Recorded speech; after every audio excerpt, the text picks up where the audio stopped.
تو آپ نے بتایا کہ نظر کی جو صحیح کے پھیرے ہیں وہ حضرت اسماعیل علیہ السلام کے قربان گاہ کا چکر ہے. تو یہ جو حضرت حاجرہ کا ذکر آتا ہے کہ انہوں نے جو ہے وہ آب زمزم کی تلاش میں یا پانی کی تلاش میں یا کھانے کی تلاش میں انہوں نے صفا مروا کے چکر لگائے. تو دونوں میں سے کون سی بات حج کے موقع کے اوپر ٹھیک ہے یا عمرے کے موقع کے اوپر ٹھیک ہے جو عبادت کے طور پہ آتی ہے؟ پہلے آپ جواب دیں گے یا پھر میں سارے سوال کر دوں؟ ایک ایک کر کے کر لیتے ہیں. یہ جو تصور عام طور پہ بیان کیا جاتا ہے جب سے ہم بچپن میں کہانی سنتے ہیں کہ سیدنا اسماعیل وہاں ایک نومولود بچے کو ایک خاتون کے سہارے بے آسرا بے آب و گیا وادی میں چھوڑ کے چلے گئے. اگر آپ اس پر تحقیق کریں، اور ہمارے یہاں بہت سارے لوگوں نے اس پہ تحقیق کی ہے، حال ہی میں ڈاکٹر شہزاد سلیم صاحب نے بھی ان تمام تاریخی روایات کا ایک محققانہ جائزہ لیا ہے، اس سے بات بالکل واضح ہو جاتی ہے کہ یہ بات خلاف حقیقت ہے، یہ بات پایا ثبوت تک نہیں پہنچتی، یہ بات درست نہیں ہے.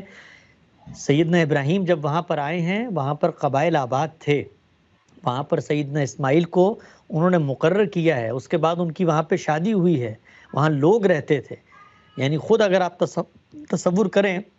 کہ خدا کے ایک پیغمبر کو ذمہ داری دی گئی ہے کہ خدا کے ان دو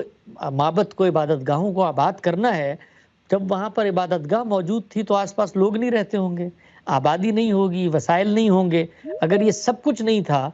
تو خدا کا ایک پیغمبر کیسے ایک نومولود بچے کو وہاں صحرا میں پھینک کے جا سکتے ہیں؟ تو عقل کے لحاظ سے بھی یہ بات قابل تسلیم نہیں رہتی. اور جب آپ ان تاریخی روایات کا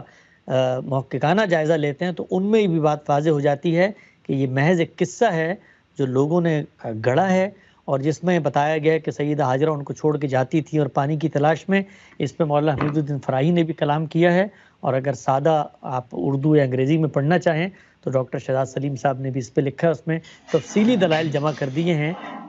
کہ جن سے واضح کیا گیا ہے کہ اصل میں قربان گاہ ہے، قربان گاہ کیا تقدس ہے جس کی بنیاد پہ ہم اس کے پھیرے لیتے ہیں.